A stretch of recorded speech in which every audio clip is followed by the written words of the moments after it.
All that matters. I don't think he'll be very impressed with the question, though, will he? Agricultural. I don't think he's going to be impressed with your question, is he? I don't think he is. No. Agricultural in here.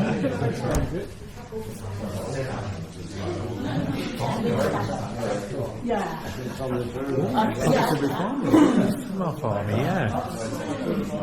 Okay. So, if you can't see, we can work this way a little bit. We've got a bit more space than we normally have. So welcome to the brew house itself. This is where the magic starts to happen of combining these various ingredients together.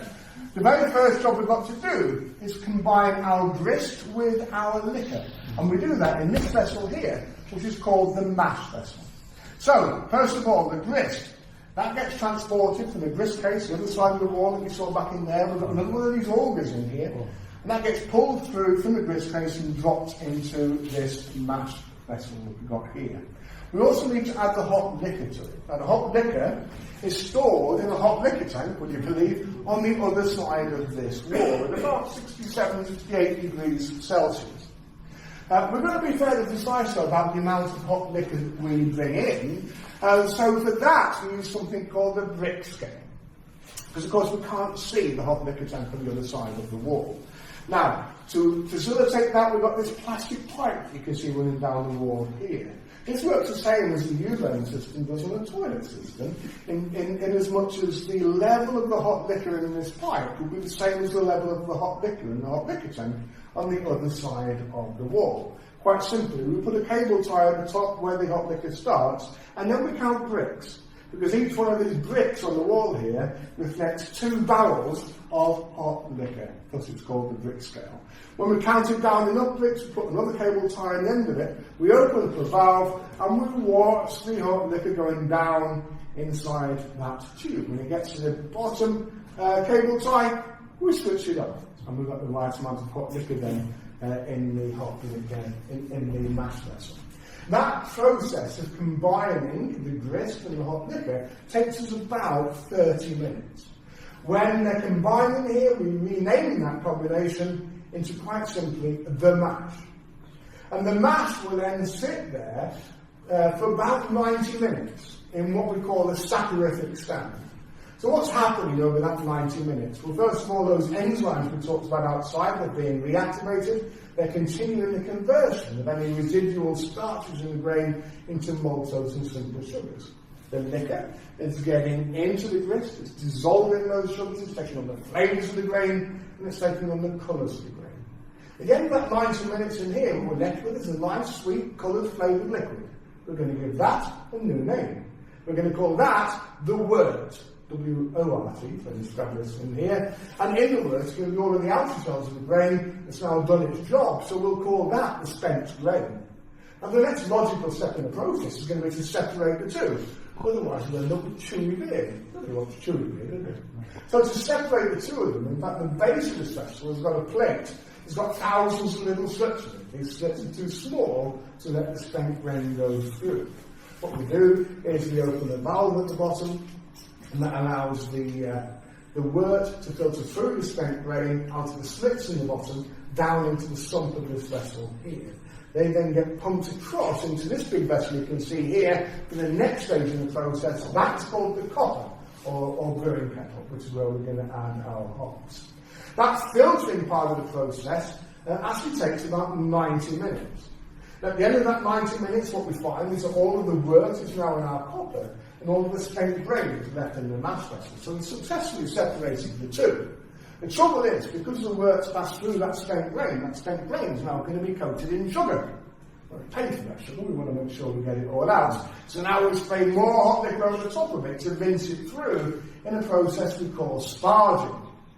Once we've finished the sparging, got nice clean spent grain in here, well, the next job on this one is probably the most unpopular job in pretty much any brewery, because we've got to get that spent grain out to dispose of it, ready for the next brew to go in the vessel. How do we do that? Well, quite simply, we've got these roller shutter doors at the end there. We'll lift the roller shutter doors up, because the other side of those roller shutter doors is a big open top skip. On the other side of this vessel is a hatch, and you put this metal bridge between the hatch and the open top doors. And then basically the next job to do is to find the person in the brewery that you don't like very much. Once you found this person, very well, this person, shoving hand up these stairs in the top, because inside here you've got about that deep of wet, hot, heavy spent grain, the consistency of a thick setting porridge.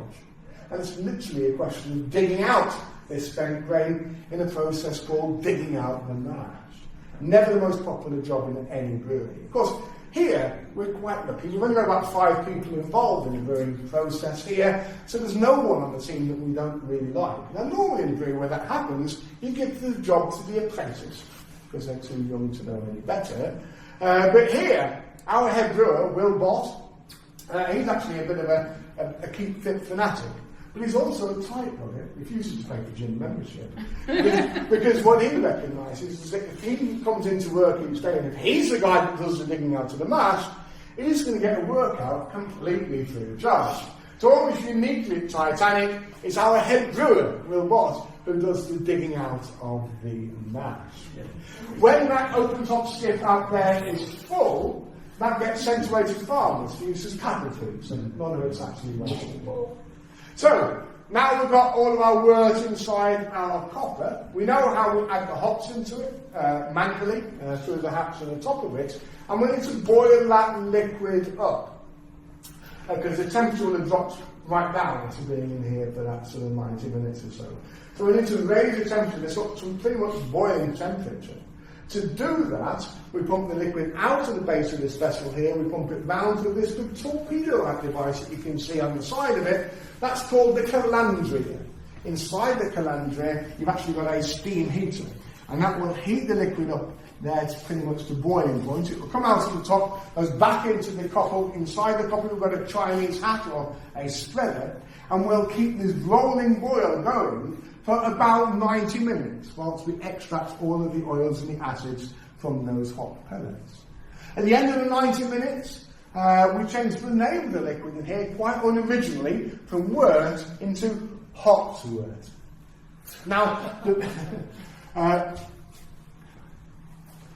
one of the problems you get when you boil hot pellets up in the liquid is actually releases proteins into the liquid. That's more chewy bits that we don't want.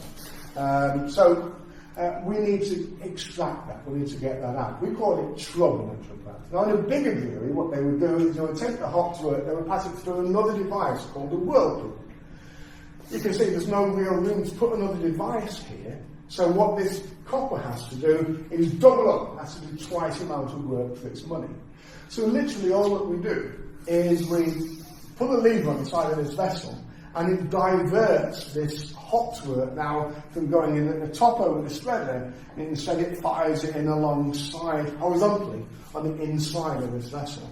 Firing that hot wort horizontally then causes the liquid inside it to rotate, thus the name whirlpool. Now, rotating liquid induces something called centripetal force, or the teacup effect, when the solids will gravitate towards the centre.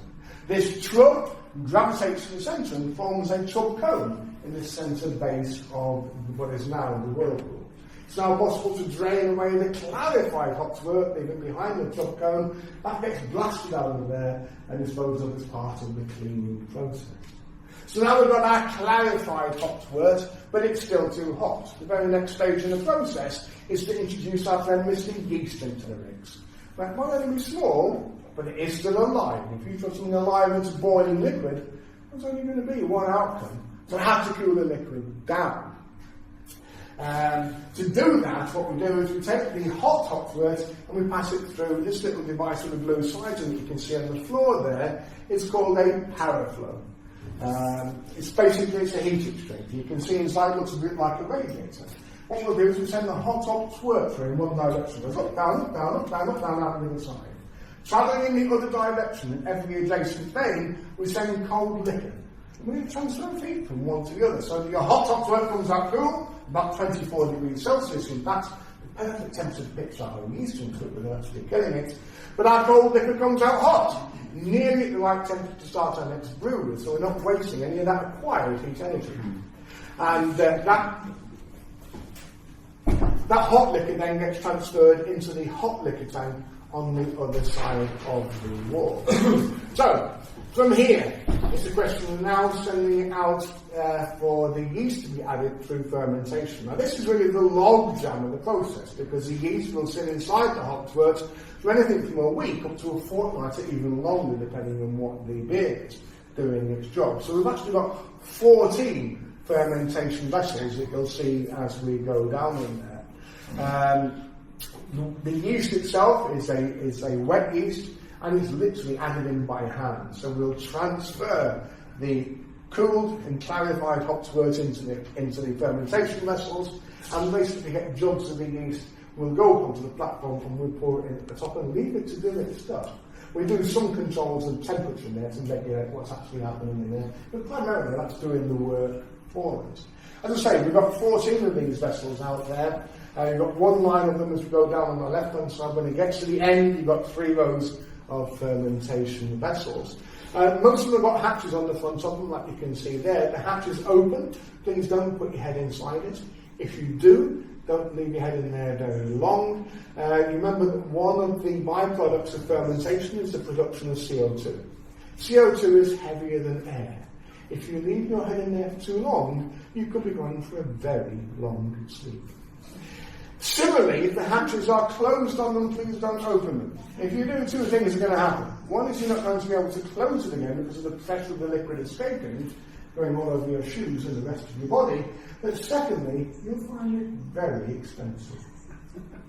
We're going to go walk down there now. You may find actually when we get right to the end of the N3, earlier today we had one of the vessels where the yeast was literally flying out of it onto the floor because it's standing so much. That may have been cleaned up now, but it may still be there, worth looking out for. We're going to go to the right and we're going to go into the packing area where we can talk about the packaging and selling the chicken there. You had a question? Which one's the kettle? Is this running normally all the time? No, only when we brew.